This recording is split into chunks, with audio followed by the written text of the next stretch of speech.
we don't get educated in that. Whereas I think everybody should be educated in that. Like, I think, like, I'm trying to educate my 4-year-old daughter in that right now, because I feel like if she has those tools to keep her mind together, it's going to help her so much. Whereas we focus on like learning the alphabet, learning math, all these other things. Why don't we learn like good mental health strategies? Because everybody's going to deal with problems in their lives, and a really substantial proportion of people are going to deal with these problems to the extent that they're going to have mental health problems. So why aren't we helping people with their mental health? And I think everything will get better as far as their happiness, and even as you're saying, their physical health will be made easier as well. And it's sad that for whatever reason we haven't decided to make that a priority in our society. What's up, my friend? I'm health expert Ted Rice, and I'm coming to you from Bangkok, Thailand. And I've got a very special episode for you today with a special guest, because this is his first podcast interview ever. His name is Kevin Bass, and he's a bit of a Twitter legend, if you will. And he rose to prominence, I guess you would say, by calling out Joe Rogan. Now, I'll say this, there's a lot of bias in the health information out there, especially on podcasts and even Joe's. I don't know if you listen to Joe's or not, but if you're not familiar with the Joe Rogan Experience, it's the top podcast. And Joe interviews a lot of different people, but he interviews a lot of health and fitness people. And what Kevin did was call Joe out on Twitter and said, hey, listen, you are preferentially giving time to low carb people and you're not being scientific about it, and you should really change that. And Joe came back to him and said, really? You're lying. I don't do that at all. Then Kevin did this impressive thing where he broke down exactly what Joe was doing statistically and sent it to Joe, and it started this whole thing. Now, you may not be familiar with Kevin's story, but you will after this, and you will be familiar with the fight for good information. So if you resonate with this podcast, if you enjoy it, what I would ask you is please share this podcast. Share it on social media, share it on Instagram, Twitter, Facebook, wherever you listen to podcasts, because this is the type of episode where we talk about the situation with health and fitness information online and why it's changed, how it's changed, and how you as a consumer can start to know who to listen to and who to avoid listening to. And we talk about a lot of things in here. I'm not going to go into too much depth right now, but I'll tell you, if this is your first time listening to the show, because I know a lot of Kevin's followers will be listening in. So this show is all about clearing up health and fitness confusion by breaking down science-based information on how to lose fat, prevent disease, and live a longer, healthier life. And if this is your first time listening and you enjoy this, go to wherever you listen to podcasts, hit that subscribe button, and you'll get all my interviews and solo episodes as soon as they go live. So let's get into the interview with Kevin Bass.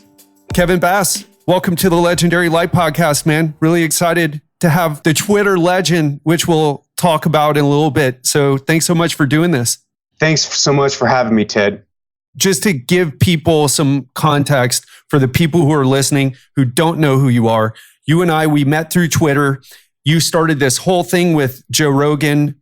For those of you who are listening now who don't even know who Joe Rogan is, I saw your Oura ring because we're doing a video.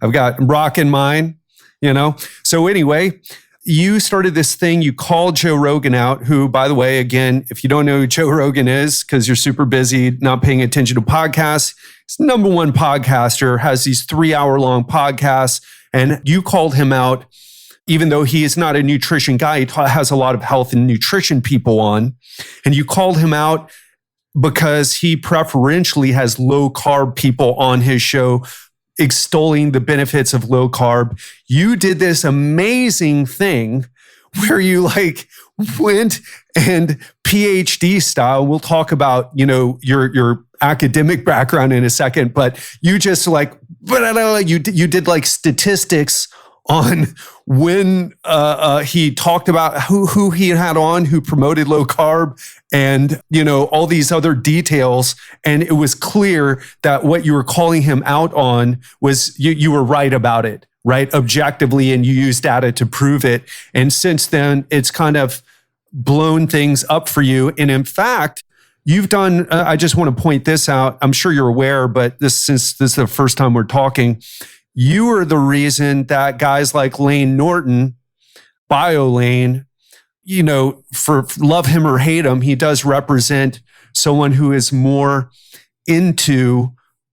objective, more when it comes to nutrition, and also has a PhD in nutritional biochemistry, I believe. I've had him on the show a while back. So that's how this all started. And we're going to be catering to my audience who may not know who you are, but also all the followers on Twitter who have been, when I asked, do you have anything to ask Kevin, and all your followers. So Kevin, do you want to just briefly introduce yourself, since this is the first interview that you've done, and just what do you want people to know about you? So I'll start like as a kid. Whenever I was a kid, I had a lot of medical problems. Doctors couldn't figure out what the problems were, and I really struggled as a result of that. A lot of academics even struggled, and I was actually a really angry young man in large part because of this. And I almost failed out of high school.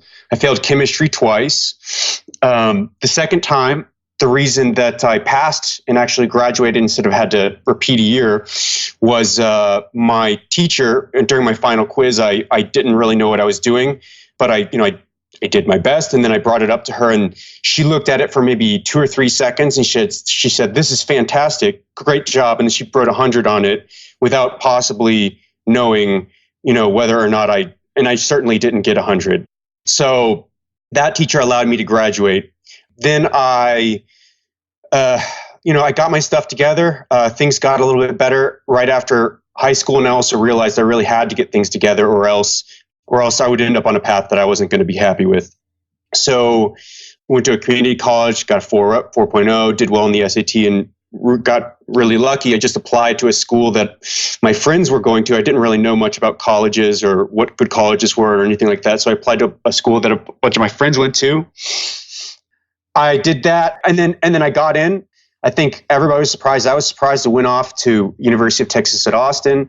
It's a good state school in Austin. I got 2 degrees there, one in biology and one in anthropology. I was actually sort of leaning towards the anthropology. I really admired hunter-gatherers. I ate like one for that time. I got into paleo during that period in a big way, and also into bodybuilding. And I gained more than 40 pounds. And eventually it was about almost 40 pounds of muscle. I was a really big guy. And I would eat like 10 or 20 eggs a day. And I was just all into that fitness and stuff, and doing things in that kind of. That's just like how hunter-gatherers did, right? 20 eggs a day, exactly. Egg whites, 20, protein shakes, 20 eggs a day, paleo protein shakes.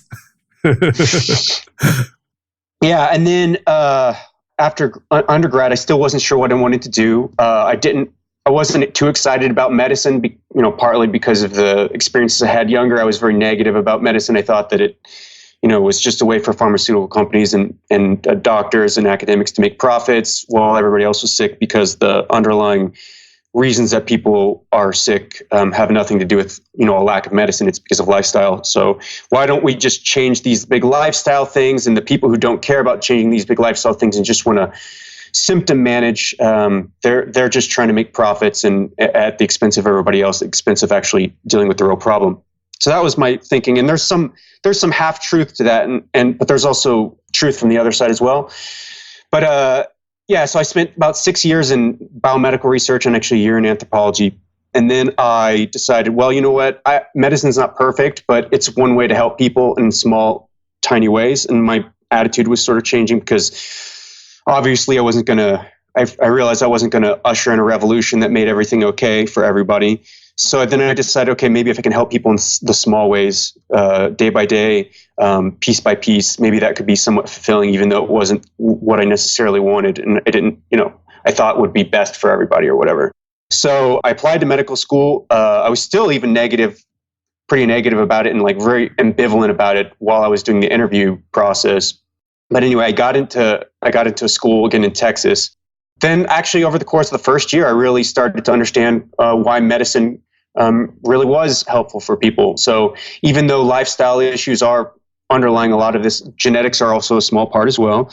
But even though that's true, like medicine still can make people's lives better. And until we have some sort of, golden revolution where, everybody's forced to be healthy, which is, not much of a revolution in many ways, just trying to make people's lives better in small ways is important. And also, even though I was even kind of extreme during this time about the modern world itself, I thought that the modern world was something that was a net negative for people. There are some things that have been very positive about it, right? Now we can feed everybody. Now people don't die of infectious diseases. Literacy rates, infant mortality rates. Totally. Absolutely. And internet even, connections. But even like some people will say that hunter-gatherers, they grow to ripe old ages without disease, without dental care. That's not actually true either. If you look at hunter-gatherers, especially the ones before they made contact with civilization and they started getting some of the benefits of civilization without actually having to live within civilization, the mode for us is way, way higher than that, right?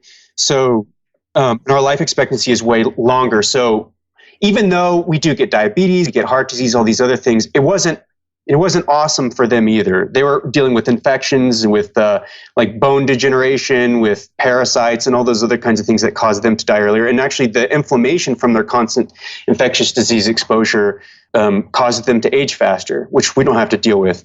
But anyway, and then actually during my medical school, my first couple of years of medical school, I also realized that even though I want to help people from day to day, I also am just really intellectually passionate. I'm passionate about ideas. I love ideas, and medical school is very superficial. So you learn how to diagnose diseases, you learn how to treat the disease, you learn what the side effects are, you learn what the basic mechanisms of the drugs are, but you don't learn anything in any more detail than that. Like one or two big points from each of those areas, and you learn how to distinguish between diseases, but you don't learn like the deep physiology, the deep reasons why we get these diseases. And so that was still, and then of course, and like you don't learn anything about longevity, you don't learn anything about nutrition. So that was my motivation for during medical school. I was like, you know what, I'm not.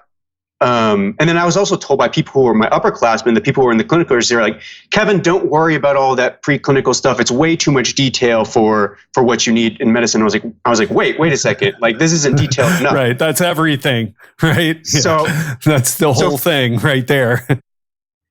So I wanted to learn more about these things. I didn't want to learn less. I didn't want to go into the superficial level and then just learn algorithms and protocols and not really understand anything I was doing. Because for the most of the diseases, including heart disease, diabetes, and all these other diseases that we were learning in med school, I actually didn't even understand how they worked.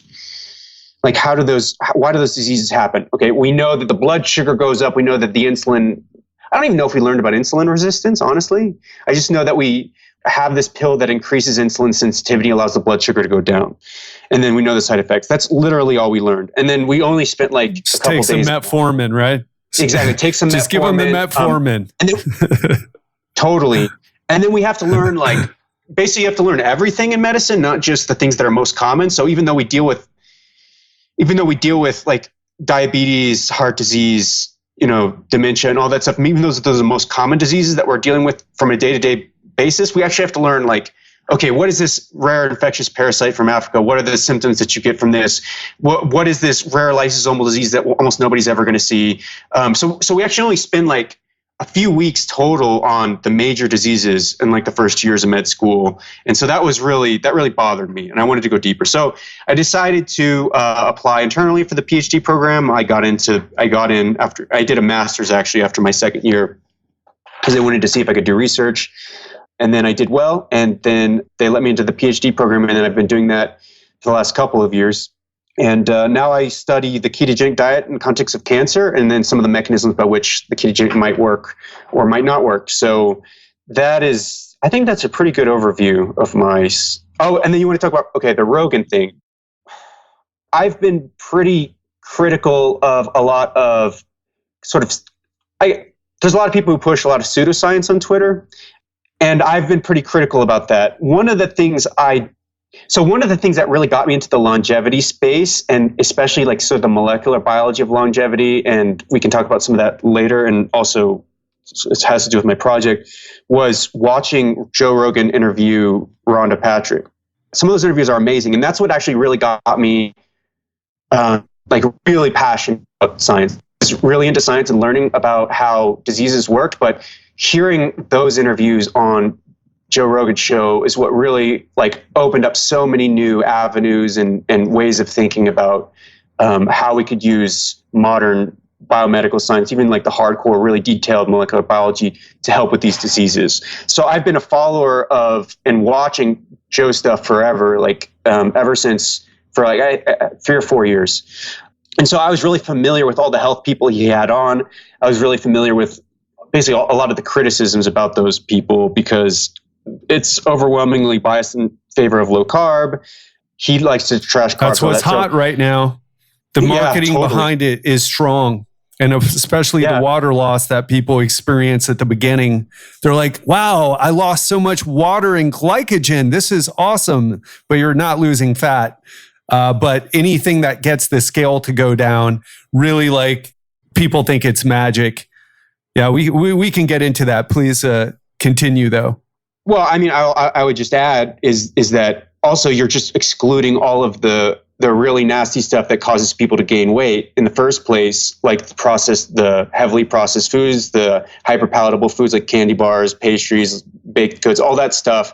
You're excluding that, and then now you're replacing that with a lot of protein. And yeah, it's like it's no wonder people lose weight, but it's not necessarily because it's low carb. It might be just because they're excluding all those things. But to keep going. So how do I tell the story? So why don't we even jump in like this? Because someone asked a good question. I think we can just get into it right away. People ask, or I'd be interested to hear his thoughts on why so many of the influential nutritional experts seem to disagree with each other. Before you jump in, I just want to say this. People get really confused about who should be called an expert and who shouldn't be when it comes to reading research, interpreting that research, seeing what it really means.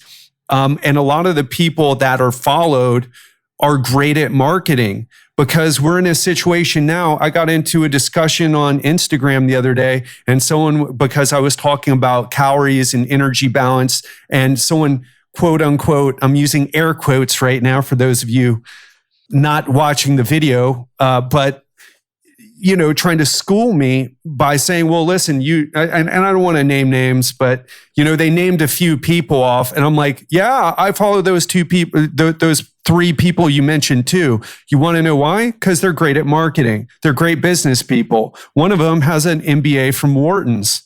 Okay, it's like these are people who have figured out, and we can even talk about this because guys like you, and I would put myself in the camp, even though I'm not in an MD, PhD program, but I'm in the camp where I believe that people deserve good evidence-based information, or I kind of don't like that term. It's loaded because it's become like a cult as well, just like the low carb people. But it's like, okay, real science-based information because it works. It works, right? And when it does work, we understand why it works instead of like what you mentioned with low carb, where people are losing water or people are getting rid of ultra processed foods, or like you mentioned, the hyper palatable foods, which are actually usually high in fat and sugar. Yeah.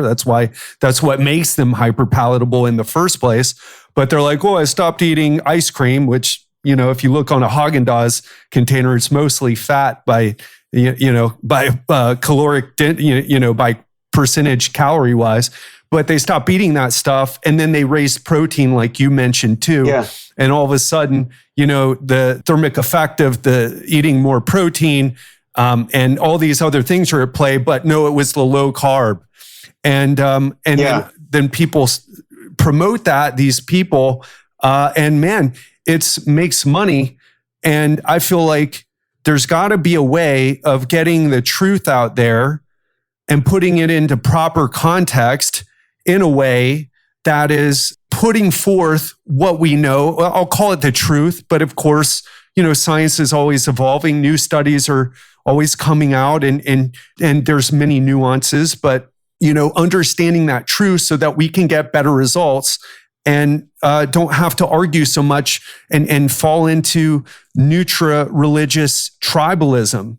And so when a person like you comes on and starts calling people out, or some of what I do, I'm a little bit less, I guess, assertive, I'll say, on social media than you are. I'm not a big Twitter star like you, Kevin, but there's got to be a way of getting people good information and really just being more objective about it. And so that we understand what works, how it works, and when something doesn't work, why someone needs to change. I'll give you an example just real quick, and then I want to hear what you have to say. But there was a person, I was in I don't know if it was a keto group or a carnivore group. And this guy, he's like, oh, I lost 40 pounds on keto. And then I transitioned to carnivore because, hey, that's even more popular and better. And so it's got to give better results. And he gained 20 pounds back and didn't understand why that happened. When you and I, we know exactly why that happened. We know exactly. There's no arguments about energy balance. There's no arguments about the first law of thermodynamics. You cannot create fat out of nothing. It costs 2 calories per a pound just to have on your body, right? Yeah. So what do you have to say about all that? I just went off on my little tirade. How do you look at all of what's going on with these nutritional experts? Yeah. There's so many things that we could talk about. And so I'll just comment on some of that because it's hard to comment on. It's like there's a lot going on. So I think one of the things to note is that we're in a really important historical moment, a transition in terms of the way we consume media. And we're transitioning from what was once sort of a subscriber-based model where you'd pay for a newspaper, a certain amount every month, and then you'd get a certain level of quality. Now we're moving from a subscriber model more towards a pay-per-click model. So the more clicks that you give somebody, the more money that they can make. Different news organizations, even different diet gurus, and then in addition to that, the authorities of who we listen to, the gatekeepers are no longer able to control that flow of information as they once did, which means that outrage culture becomes a big deal, call outs, all that stuff, sensationalism.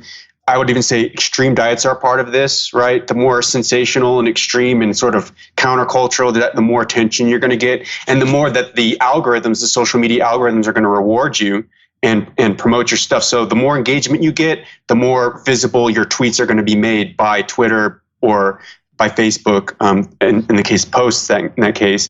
And so we actually used to have a situation like this in the media where before we got to the subscriber model, I think that happened in the 1950s or 60s. If you remember from high school, middle school, about yellow journalism, I think there was a Spanish-American War, and there were all these wars that we had in the early 20th century that were in large part driven by the newspapers. The newspapers would whip up the fury for war, the enthusiasm for war. And that was in part because the newspapers in that time were not based on a subscription model. That happened later, that transitioned to it was based on each paper had to be bought. So you'd walk by the newsstand, somebody would be calling out the news in the papers. So the most sensational and extreme newspaper was the one that ended up selling. So the newspapers in that day were very quackish and very sensationalized and not objective, not impartial like the norms of journalism were supposed to have been in the late 20th century. And then now we're switching back to that model almost in the early 20th century again, which is now that's what we're having. And it's infecting everybody. It's infecting even the mainstream, the good news organizations. They got to survive. They got to do it to survive. In fact, they're dying out. All their old people, all the people who are so loyal to them are getting older and eventually dying out. There's all these new people. It's like they're not interested in that. They want to follow Kevin Bass or Joe Rogan or whoever. Yeah. So I think that's important to understand. It's we're in a media situation that's unique, but also not unique. And understanding our place in that historical moment is important. And so as far as how do we evaluate evidence? What does evidence-based mean? So first of all, I'd say that I don't like using the term evidence-based because first off, as you pointed out, it's like overused. It's become like meaningless because everybody wants to think they're evidence-based. And actually, it's not that hard to be evidence-based in the very superficial meaning of that term, especially in nutrition, because in nutrition science, like there's always going to be studies that are done this way according to this methodology or that methodology, and they're always going to find different things. And so you can always be evidence-based in nutrition and actually have any point of view. You can be a carnivore who's evidence-based. You can be a paleo person who's evidence-based. You can be a vegan who's evidence, just because anybody can base anything on any evidence. Or rather, you can always find evidence to support anything. So then the question is okay, how do we come up with a systematic way of evaluating evidence that's impartial and unbiased, as opposed to just trying to find our point of view? And that's what real evidence-based medicine is, or evidence-based nutrition. And I don't think, that's what real evidence-based medicine is. So the people who I know who teach evidence-based medicine at some of the top universities in the world, they actually have a systematic way of evaluating evidence and thinking about evidence so that it does result in unbiased evaluation. Now, when most people say I'm evidence-based, most people have no training in evidence-based medicine or in being evidence-based in that sense, in like the systematic sense of evidence-based medicine. They just call it evidence-based because I found a study. So I personally don't have training in evidence-based medicine. I'm friends with a bunch of people who do. Like, if you really want to follow, I'll just do some shout outs. David Noonan on Twitter is really good. A lot of people at sort of the Oxford, a lot of British people are really good about that, especially at the really good British universities. That's where a lot of these ideas came from, is from Britain and from like people around Cochrane collaboration and that kind of thing. But even in the evidence-based community, there's still philosophical differences. Like even among people who actually know what they're talking about, not the SE Malholtras or whatever, who's just it's not even worth listening to them.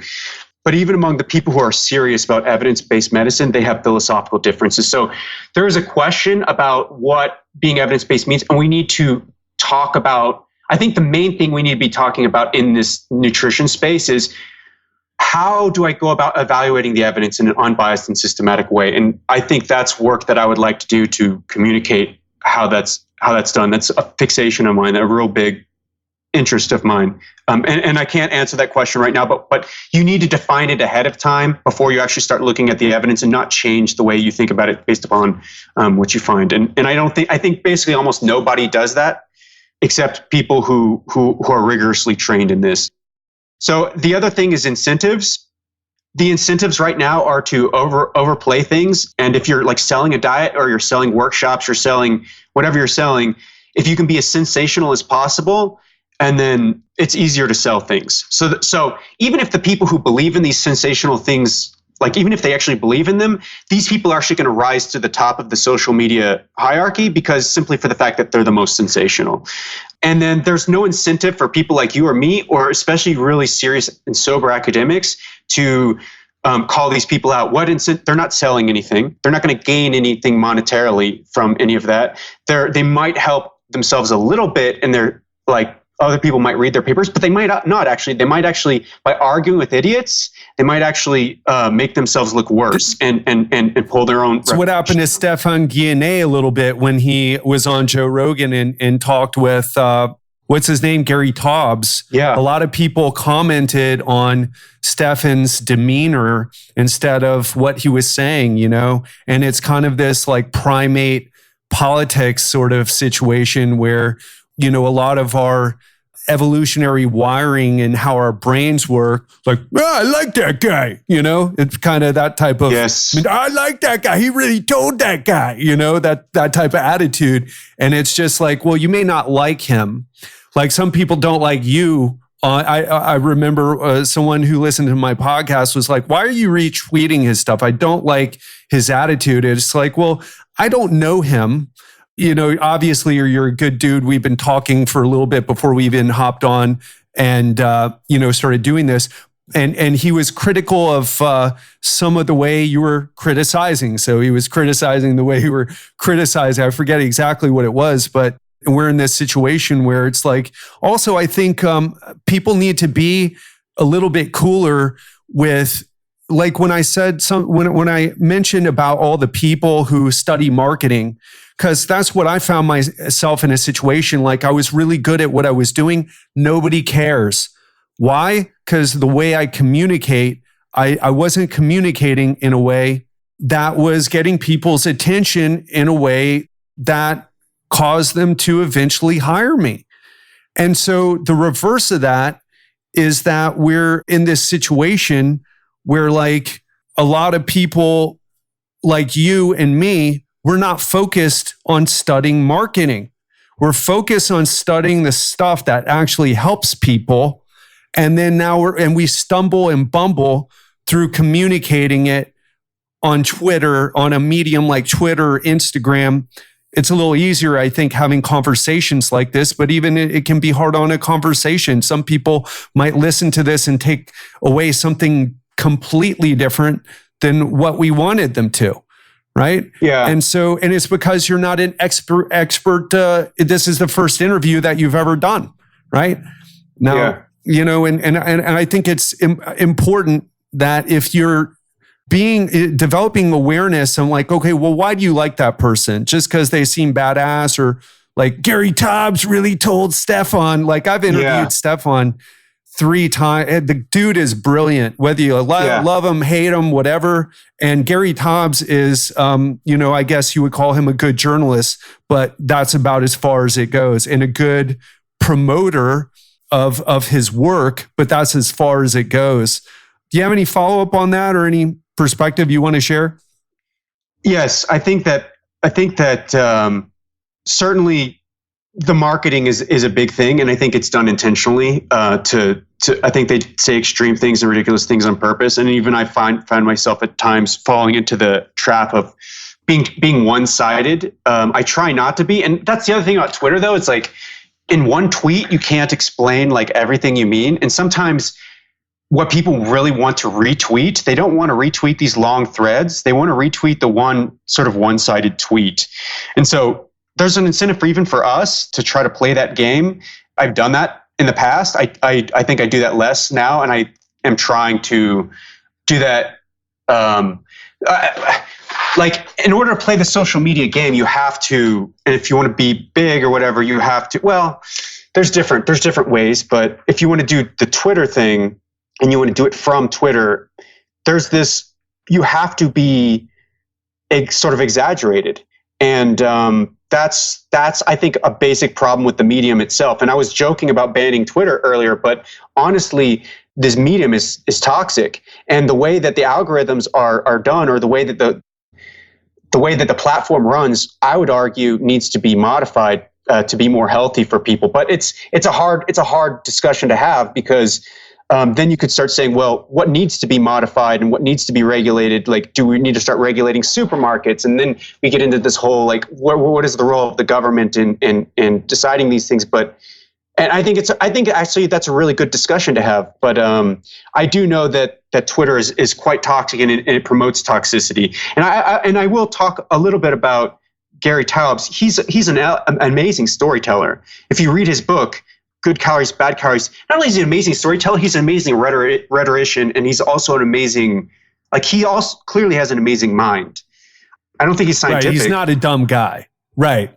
There's a difference there. Not. There's a nuance there. Yeah. Yeah. The other thing I'll say is, you mentioned how people will often have these diets where they change like 5 or 10 things at once, and they'll be like, oh, it was the carbohydrate restriction, and I reversed my fatty liver disease, and now I have like all these muscles or whatever. And the interesting thing is in addition to that problem, that's actually a problem even the scientific literature itself. Overwhelmingly, when you have a ketogenic diet in the rodent literature for cancer, almost overwhelmingly, it's going to be pretty dramatically protein restricted. And we know that protein restriction in animal models actually prevents cancer and causes slower growth of cancer. So it's actually, even in the animal model literature itself, it's confounded by these multiple changes at the same time. There's a few papers that are not confounded, and often the papers that are not confounded find no effect. So that's another fascinating thing. Even scientists are making this mistake and this error. So we just have and then I think the other thing is we have an overwhelming low level of nutritional literacy. Like we don't learn nutrition science in schools. We don't learn the basics of nutrition science in schools. We don't learn the basics of how to eat healthfully, how to cook in your, house. I didn't know how to cook until I was in my 20s, right? Whereas, in Japan, where my wife is from, they start learning how to cook when they're in kindergarten, K through 12. They have something called shokuiku, where it's like basically home economics. They learn where the food comes from. They learn they learn how to cook. They learn all of these basic life skills that everybody needs that are actually, in my opinion, it's kind of a public health need. So why isn't the educational system actually doing that? And so the fact that people don't have that, it's very easy to fall prey to fad diets. And I've fallen prey to many fad diets, especially when I was first starting to understand nutrition, because people can come up with these plausible hypotheses that are based on a certain slanted view of the evidence that it's not true. It's not true, right. But it's hard to know that it's not true unless you're an expert. So the level of expertise at the population level is very low. So it's just rife for being able to do this and sell bullshit to people. Yeah, and by the way, yeah, we don't really know each other that well. And actually, some of the people who've been listening to me ever since I started this podcast 5 years ago, I used to be like a hardcore low carber. For me, it was really simple. It was, all right, people with diabetes are fat. Okay, how do they get that way? Well, you eat carbs. Carbs raise insulin. And the insulin stores the carbs as fat. You get fat. You see how simple that is? I don't need no PhD for that, man. And then you realize, well, actually, diabetes is more of an issue with fat metabolism. If you talk to diabetes experts, which I've had on my show, it's actually, and you can absolutely, eating more energy than you burn or eating a caloric excess, you can absolutely give yourself diabetes. You just can very effectively manage your hemoglobin A1C and fasting glucose levels by keeping the carbs low, but you still have diabetes because it's this excess of fat caused by excess of calories, and compared to how much you're burning. And man, there's all these nuances. And then I was talking to one of my clients today, we were discussing triage theory, which is, for those of you who don't know, you can, and so this is really important because I think a lot of people don't understand just how complicated nutrition is and how things are separate from one another. So you can lose fat in a healthy way by a modest deficit, all the things we know how to do, keeping protein at a certain level and either, raising carbs or fat, depending on what someone feels better on. But you can lose fat in an unhealthy way. You can be stranded you can be like Tom Hanks on Castaway. And I think that's a really important point because, by the way, I'm in Thailand right now. I'm not in America. And I've been traveling through Southeast Asia the past 2 years. I don't know if I mentioned that to you or not. And it's really obvious, what the problem is. Only in a place like America and I guess Canada and Australia and perhaps the UK, it's like, why are we so fat? It must be big pharma and big food conspiring to put the toxins and the electromagnetic radiation and, it's the hormones. And it's like, no, dude, there's more. I'm eating more pesticides now that aren't even allowed in the United States and Thailand, but I'm just eating more vegetables and the portions are smaller. And by the way, the noodles and the rice are the main, that's the main dish. And the other stuff is like kind of supplementary to the big bowl of noodles or big serving of rice that you get. And that's common in every Asian country that I've been to, not that I've been to them all.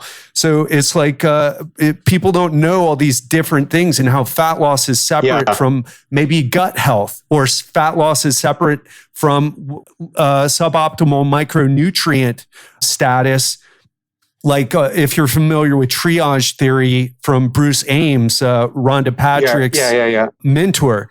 So there's all these nuances, so complicated. And, It's a mess. So if you're listening and you're like, well, no, it's real simple. It's not, like you said, Kevin, like even these, researchers who are brilliant people, obviously highly intelligent, highly trained, people who spent their whole lives going to school and studying. I mean, they still make mistakes and are prone to bias just like every other human being.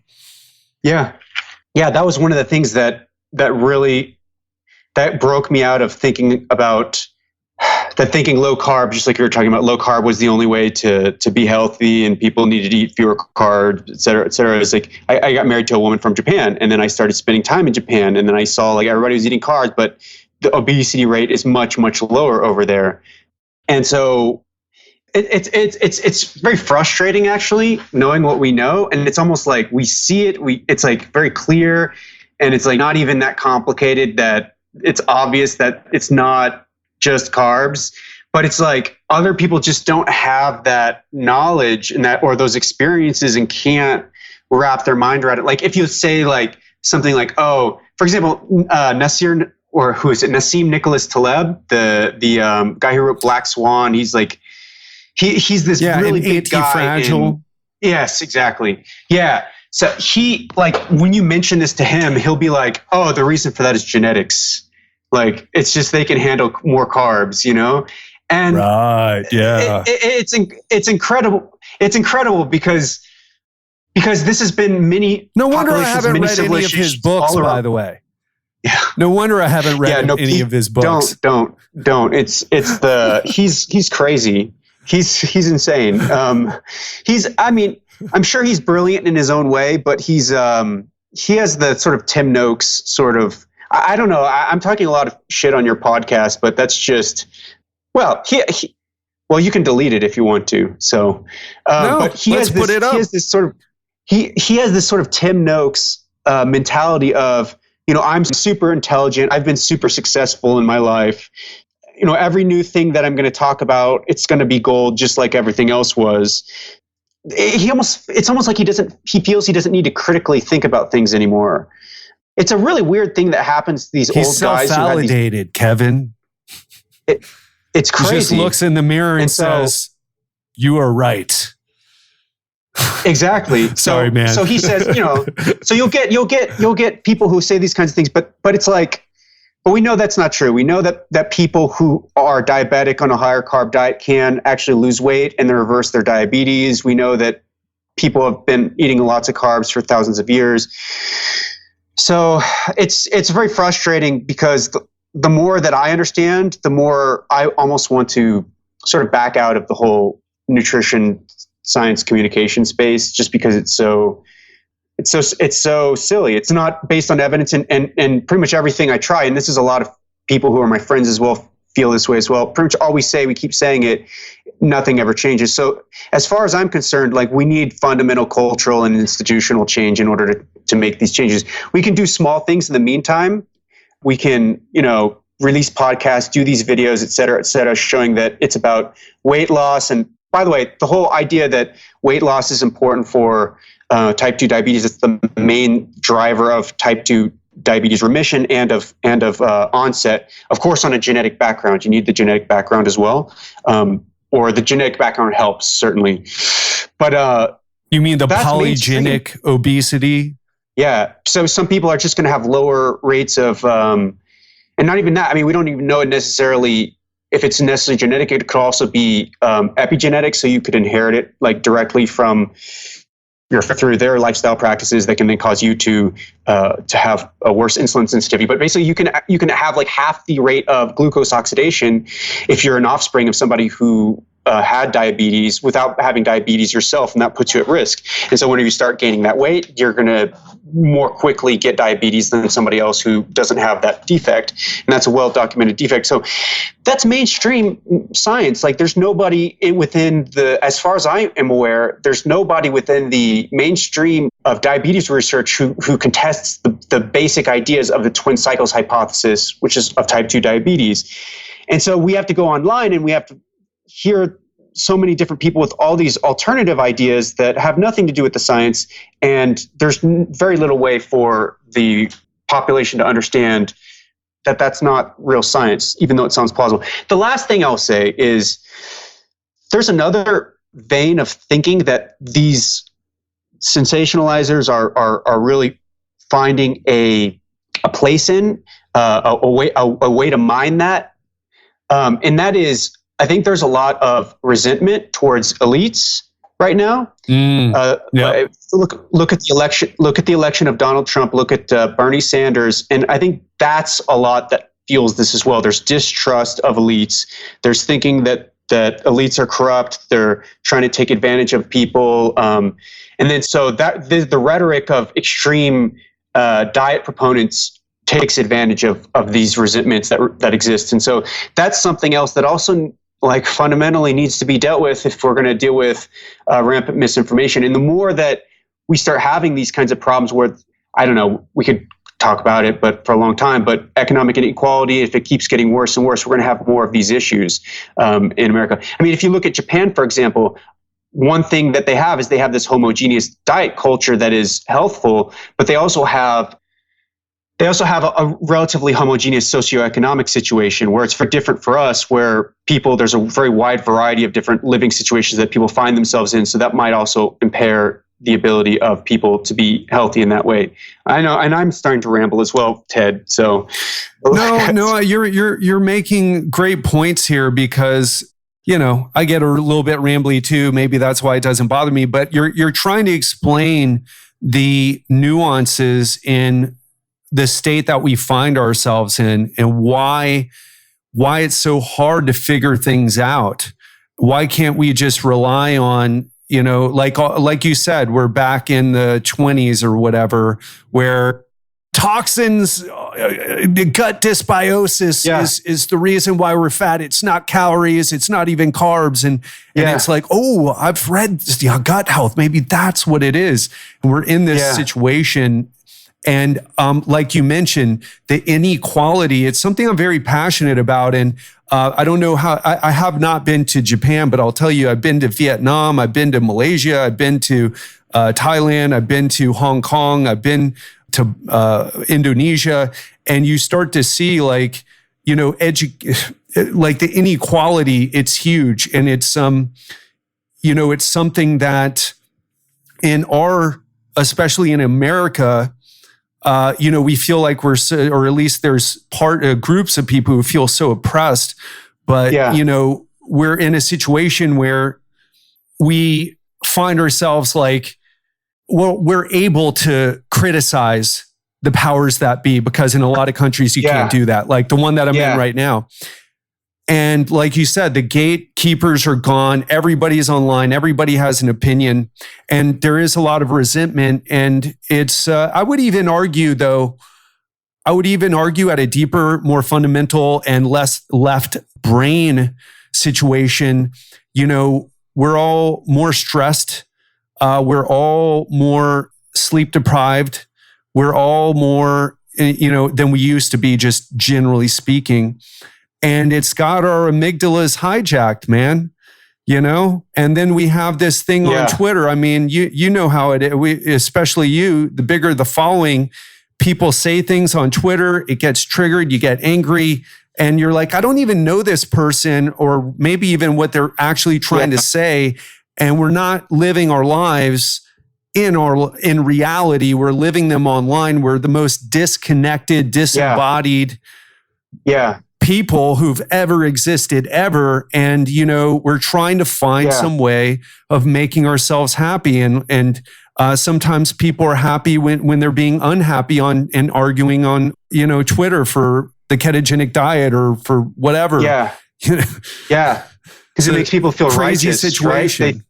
Right? They feel righteous. They feel like they're correct and they're fighting the good fight. They're fighting, battle good against evil, right? And that gives people a lot of, I think that's one thing that people need.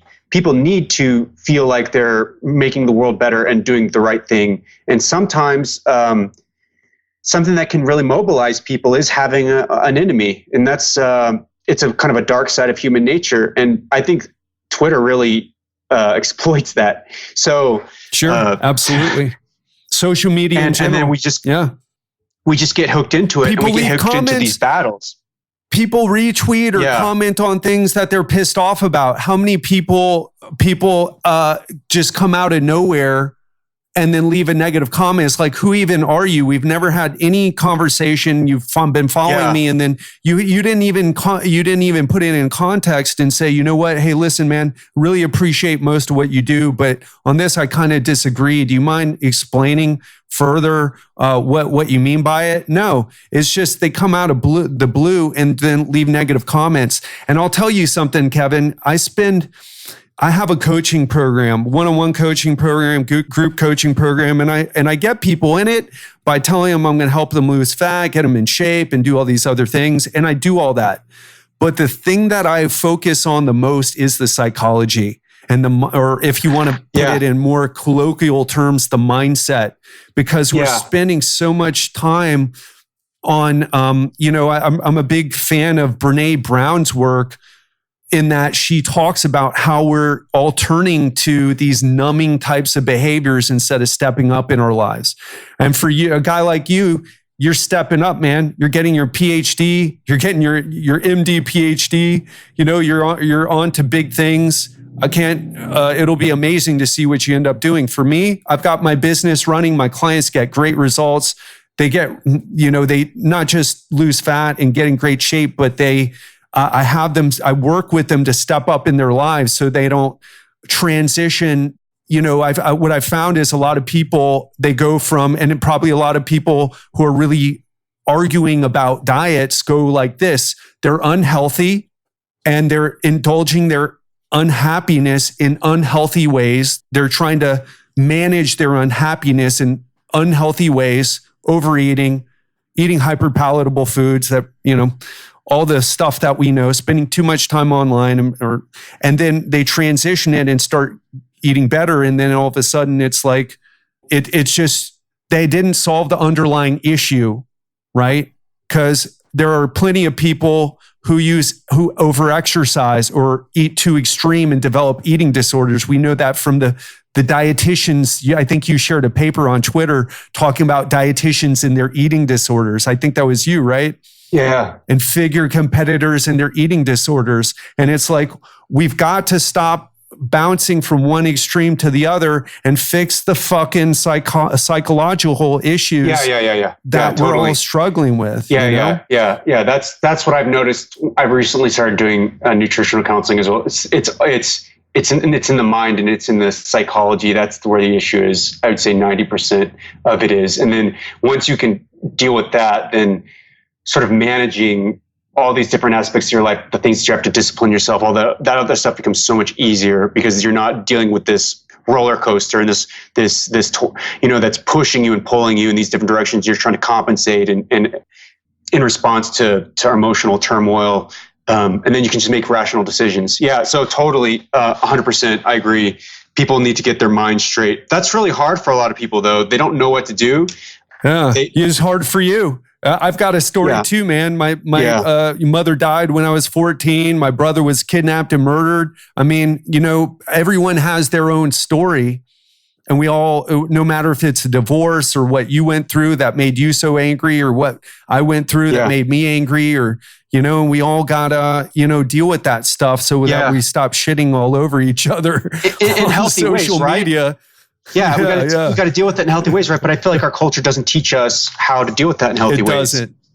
And totally we have to learn about like meditation or the proper ways of thinking about failure and other people's failures, and then how to avoid getting into these negative emotional loops. Like we don't get educated in that. Whereas I think everybody should be educated in that. Like I think, like I'm trying to educate my 4-year-old daughter in that right now, because I feel like if she has those tools to keep her mind together, it's going to help her so much. Whereas we focus on like learning the alphabet, learning math, all these other things. Why don't we learn like good mental health strategies? Because everybody's going to deal with problems in their lives. And a really substantial proportion of people are going to deal with these problems to the extent that they're going to have mental health problems. So why aren't we helping people with their mental health? And I think everything will get better as far as their happiness, and even as you're saying, their physical health will be made easier as well. And it's sad that for whatever reason, we haven't decided to make that a priority in our society. Yeah, more people. I mean, I want to kind of wrap up here because we're going on for an hour. I feel like we could easily pull a Joe Rogan and do 3 here, because we're just really starting to open up and getting into what probably really people need to hear, which is about this stuff, like dealing with the mental health issues, or, to say it in a less sciencey way, just stepping up in your life and making sure that all that energy that you're using to argue on Twitter or to do, I keep mentioning Twitter, by the way, if you're listening, because of Kevin and his popularity / infamy on Twitter. And, we got to take that energy and start putting it into things that give us some real return on our investment of our one most important and non-renewable resource, which is our time. Yeah. Kevin, I've got a bunch of questions, man. We're at an hour. I think we've answered a lot of them, but you want to hit maybe 2 or 3 just to make people happy? Because we did ask people. I'll just pick up the best ones. Let's do it. So, do macronutrient distribution patterns impact longevity? Let's not talk too much about like, leucine and mTOR and explaining all that. But what's the Cliff Notes version? Because most of the psychological stuff that we talked about is what people need to focus on anyway. Yeah, totally. I agree 100%. And all the rest of this stuff is just going to be cool for nerds or for people who like already think they have everything perfect, which is going to be like 1% of people listening probably. So yes, I think it can. Okay, I'll go two angles of this: protein, and then actually let's talk about calories. Calories are going to be the most important thing, right? You want to maintain a lean body weight, and you want to be relatively lowish in your body fat. Lowish meaning for males, I would say below 20% body fat, and then for females, you'd probably have a better. It depends. It's like 24 to 26, but then you see the. Yeah, so something like is what they say. Yeah, but you're not looking lean and sexy until you get to 20 and under, though. Yeah. So for men, I would say below 20%. Maybe even leaner would be better. Maybe even below 15. I'm not sure. We don't actually know, but we do know that the leaner you are, that's strongly associated with better health outcomes. Muscle is also really important as well, but don't gain a bunch of muscle at the expense of gaining a bunch of fat. So in that vein, protein intake is really important because in order to gain muscle, you need protein, period. I've tried for like 3 years straight as like a hardcore vegan, eating almost only potatoes, trying to gain muscle, and I was training hard. It just doesn't work. And actually my joints were real messed up. So you need protein, contrary to what some crazy people on the internet will say. And actually protein will independently improve body composition. And again, less fat mass and more muscle mass, you're going to be better off in terms of longevity in general until you get to be like gigantic, but within reasonable levels. So I'd say that as far as calories and protein. Now, when you're looking at the animal models, protein restriction is maybe like 10% as important as calorie restriction. You're going to get much less benefit for a much higher restriction. And then you're going to also lose out on a lot of things, which is function, and you're going to be more frail and all these other things. So I'd say if you're going to think about calories or protein, focus overwhelmingly on calories. And I'm not sure that protein is much of an issue. There might, especially when heart disease is the number one killer, right? Totally. Okay. So then the next thing I would say is let's talk about fat versus carbs. There are 2 animal studies I think were released either in 2015 or 2016 by this group. First off, Newman and Verdon. That's one group, and the other group had the first off was Roberts, and it also had Keith Barr on it. And I'm not sure if you've had Keith on the podcast, but he did this interesting ketogenic diet study in rodents, and both of them showed the same thing, which is that you get a moderate lifespan extension, and not just a moderate midlife survival extension. So more animals lived past midlife, and they died not on average, but on I think the ketogenic diet mice died later, so they had a longer life. And they had better physical and cognitive function. So that mice that were on the ketogenic diet actually did better on memory and cognitive tests than the young mice that they got into the study at the very beginning. So at 3 years, they did better than they did at 1 year, which is really a fascinating and outstanding result. I think that was really interesting. Okay, so that's a mouse study. That's one thing to note. Second thing is there's no good evidence for that in humans. Third thing is they were on that for their entire lives. So I don't know how many people are going to be able to keep on a ketogenic diet for their entire lives, but it's a really interesting study. High fat, all those other kind of macronutrient ratios don't seem to make any difference. Actually, whenever they compared it to a high fat diet, but that was not ketogenic, and they did it in these same studies, they saw no improvement. So you have to be strictly speaking ketogenic. And the protein was matched. So that was something I felt confident about. So, but these are just mouse studies. They're preliminary. They're very exciting. The main takeaway I would say is, for example, for me, I'm not going to go on a ketogenic diet for the rest of my life because I can't do that. And I would Carbs are delicious. Carbs are delicious. And I like to train hard in the gym too. I like to train hard in the gym. I don't like to feel like crap a lot of times. Yeah, that's another thing. Yeah. But and the other thing is you could do ketogenic diet cycling. The only thing I would recommend that people do if they do try to do ketogenic diet cycling is don't go on keto for 2 weeks and then go on a high carb diet in 1 day, because you're going to really jack up your blood glucose to really high levels and you're going to probably cause vascular damage, so damage to your blood vessels. And if you do that over time, over a long period of time, my guess would be that you'd raise your cardiovascular disease risk. And the reason I say this is because this guy named John Little showed that markers of vascular damage went up after just one bolus of glucose after being on a ketogenic diet for a short period of time. And that's because you lose insulin sensitivity. So what you want to do is you want to gradually reintroduce carbs to go back to a higher carb diet and then gradually go back.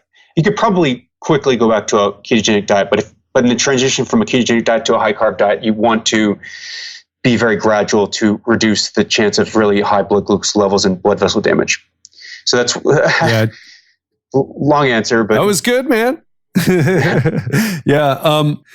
There's some good questions here. I think we got everything. Do you want to handle one more, you think, or we could do one more? I'm always happy. I'm always down. Yeah, I love to talk too. And we got to get you back on the show, man. I didn't know how you were going to be talking to you. It's kind of exciting, but it was really cool that, we connect on a lot of different levels, have some parallels even on our life path. Although I did not I wanted to do an MD PhD program, but that did not happen for me. Well, the last one, I think this is kind of interesting. So this is a person who asked, I was wondering if there's data to establish a causal relationship between obesity and diseases.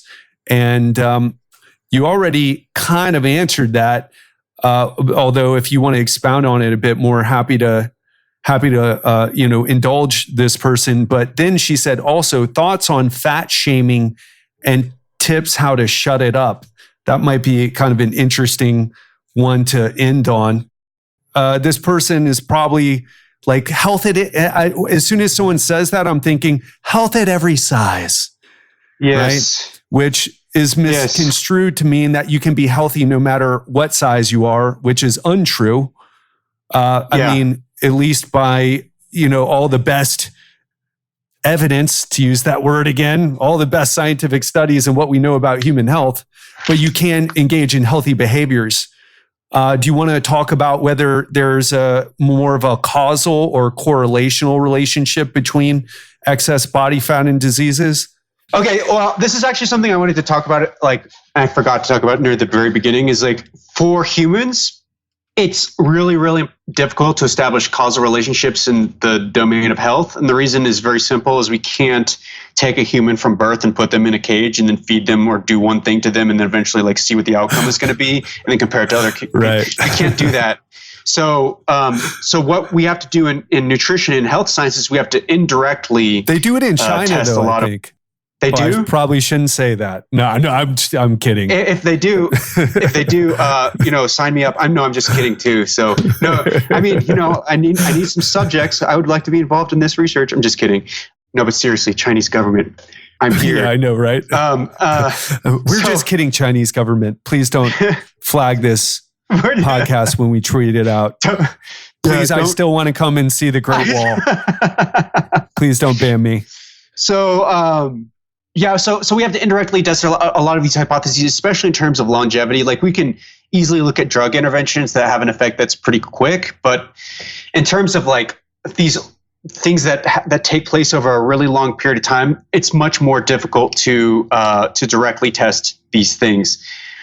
I will say that I'm trying to think if there's been any weight loss studies where they've shown after weight loss a reduction in event rate of disease events. I'm not sure that that's actually been shown. If not, that needs to be shown. So do we have... Well, we know that fat loss, quote unquote, reverses or puts into remission, however you like to, whatever term you want to use for diabetes, though. Yeah, but what you need to show, just to play the devil's advocate, you'd need to show that would actually result in, like, say, fewer heart attacks, fewer complications, and fewer events, and all those kinds of things. We don't know that that's like.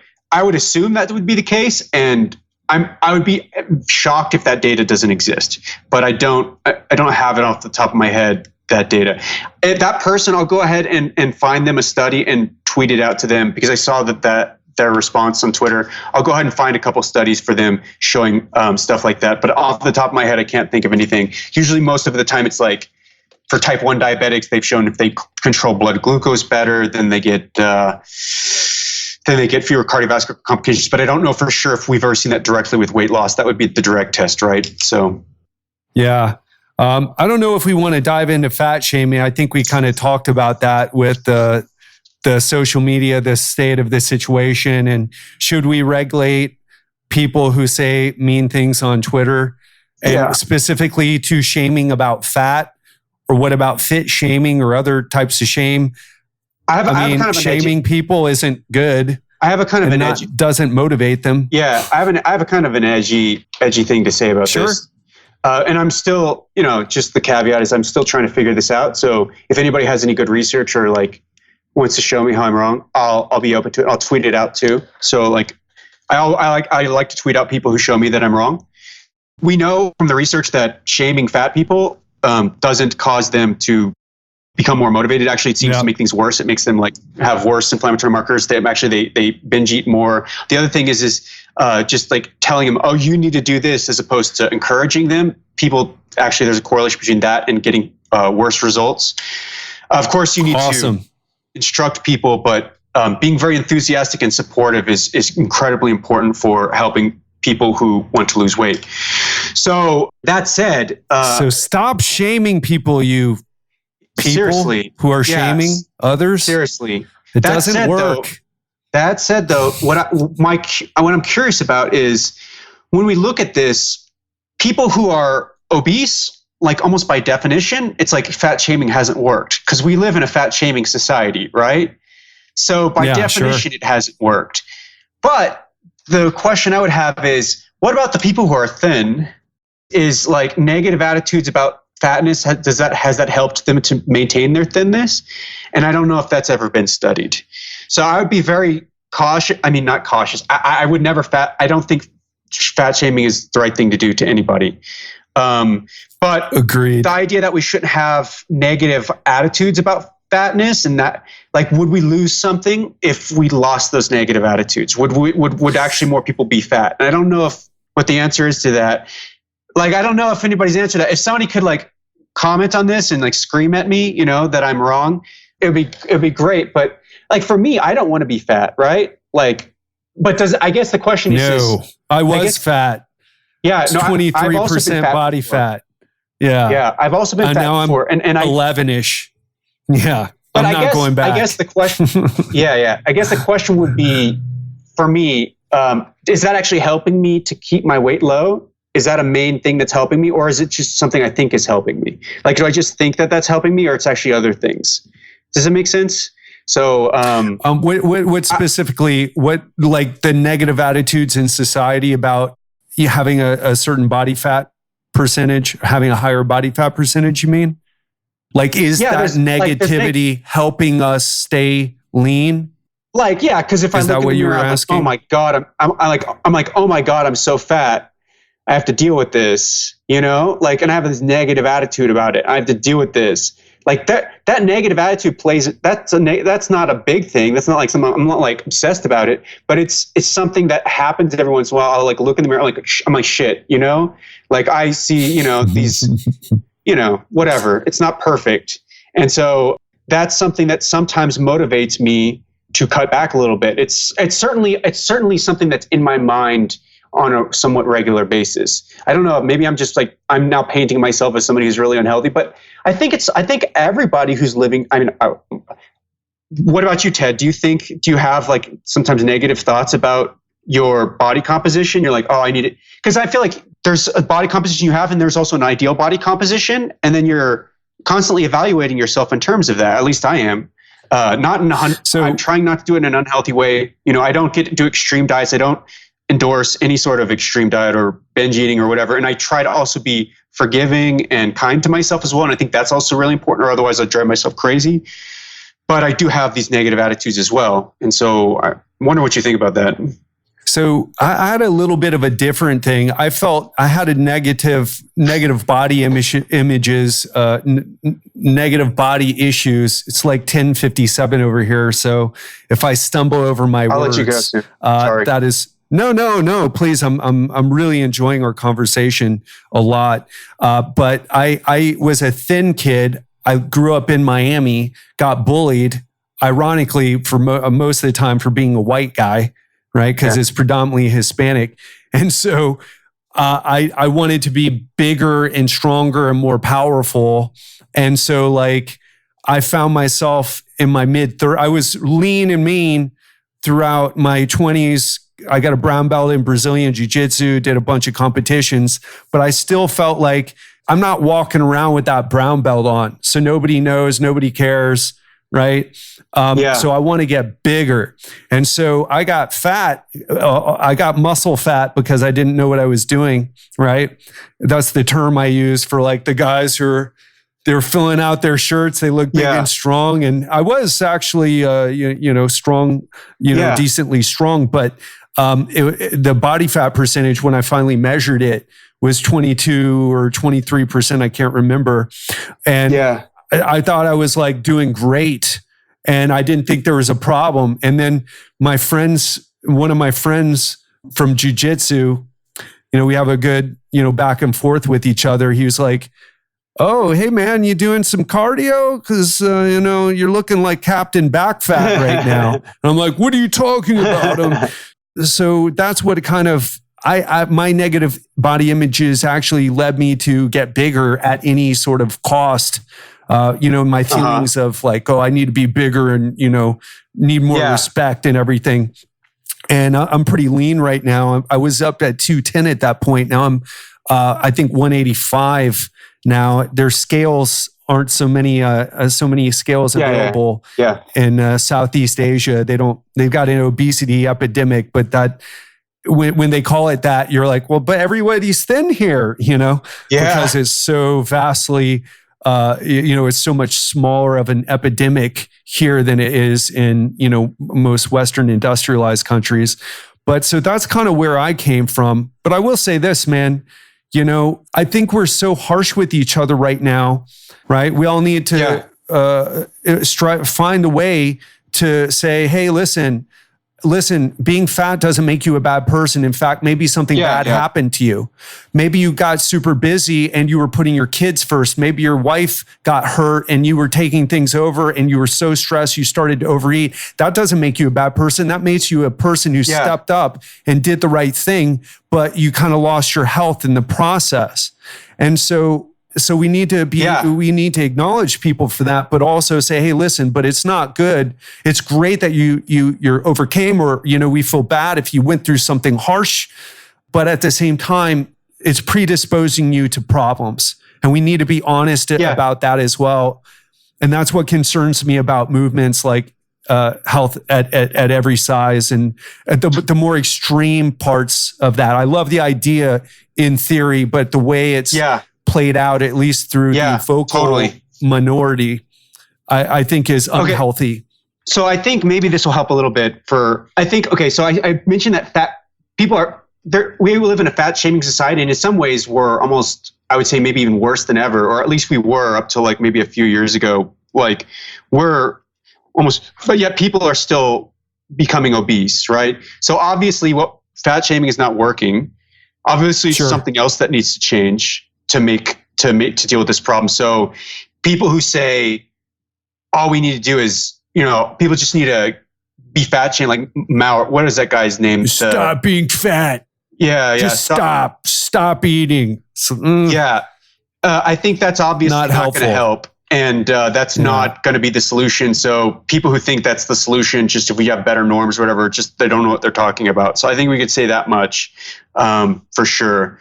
So, and I do think health at every size is great as far as body positivity is concerned. I think that people should, like all the clients that I help, I try to make them feel good about themselves, because often it's sometimes them feeling bad about themselves that's driving the overeating. Absolutely. So, so I think that's a good part of, but then the sort of the denial of science is the dangerous part, which reminds me a lot of the keto cult.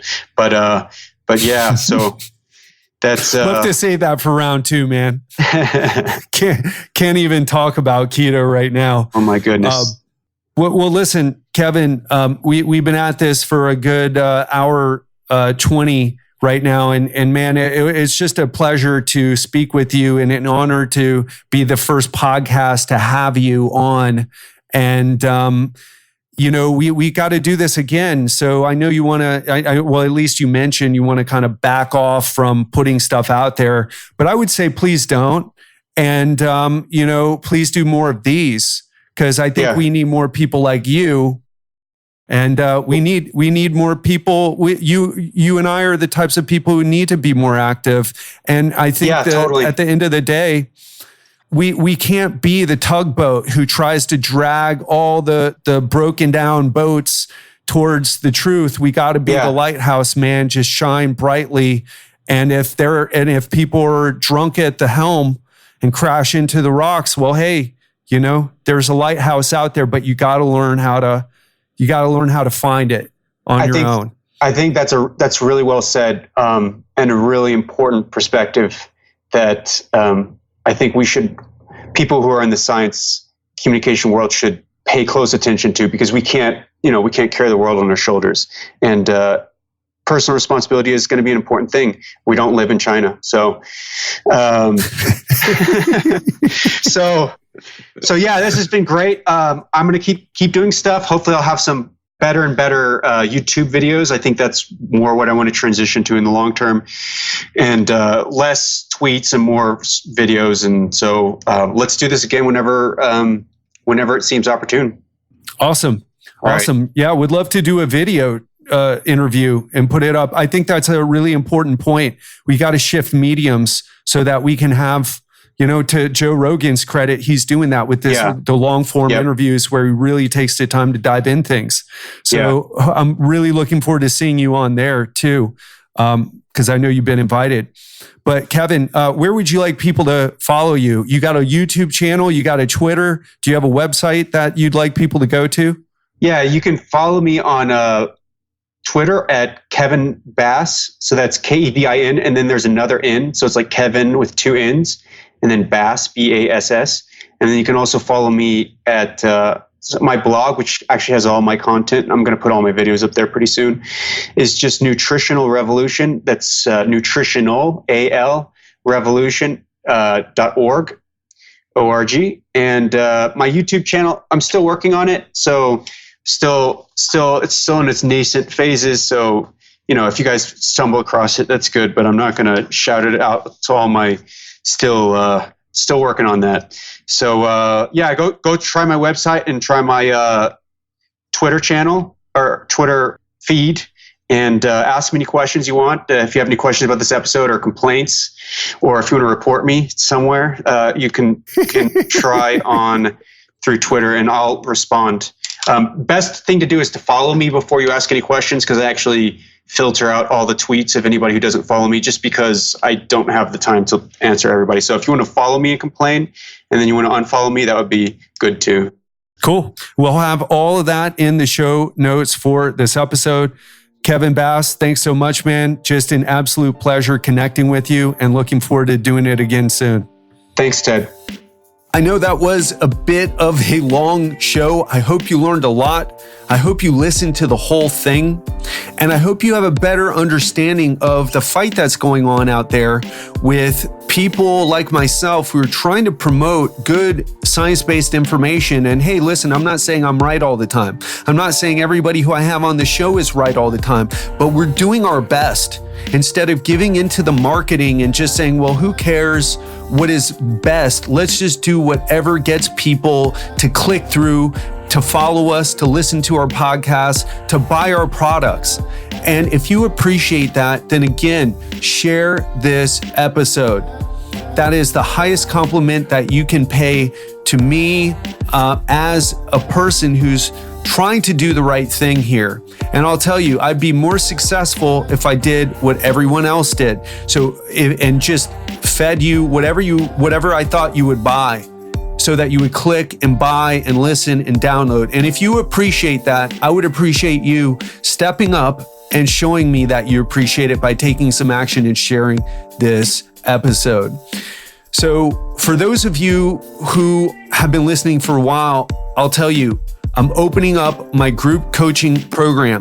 So if you want to get started now and lose 5 or 10 pounds by Christmas, or maybe even more, become stronger and fitter than ever in a short period of time. If you want to know how to do it all on your own so you never have to buy another diet book or be searching on Twitter for the right guru to listen to ever again, I will show you the foundational principles. I will take you through them and get you results, big time results in 12 weeks, but also we'll show you how to keep it up on your own. So I have 5 spots left for my group coaching program this year. And in case you are waiting until the beginning of the year for whatever reason, I'm opening 15 spots for my group coaching program that'll start January 1st. And this is, again, a 12-week program with a course with me as your coach, me writing your programs, me coaching you through how to eat the right way to get results so you don't have to do keto. You can make your keto friends jealous by eating carbs every day. And you can finally make the change you've been looking for. But I'll tell you, there's a catch. The spots are limited. They're not going to last. I'm running Facebook ads. I'm doing interviews on other shows. So if you are finally interested in making a big change, and if you want 2020 to be that year for you, go to legendarylifeprogram.com/apply and schedule your free breakthrough call with me. If you're a good fit, I'll invite you into the program and you'll either start right away if that's what you want, or if you want to wait till January, I will guarantee your spot for January. Again, go to legendarylifeprogram.com/apply. And remember, it's your job to bring yourself across the bridge of fear, across the chasm of comfort, and choose courage instead. I can't do it for you. You've got to step up. So if you're interested in this, now, some of you won't be, but for the people who are interested in this, go to legendarylifeprogram.com/apply now, schedule your call. Let's have a chat and let's see if you're a good fit for the program. Hope you enjoyed this episode. Love you. Speak to you soon.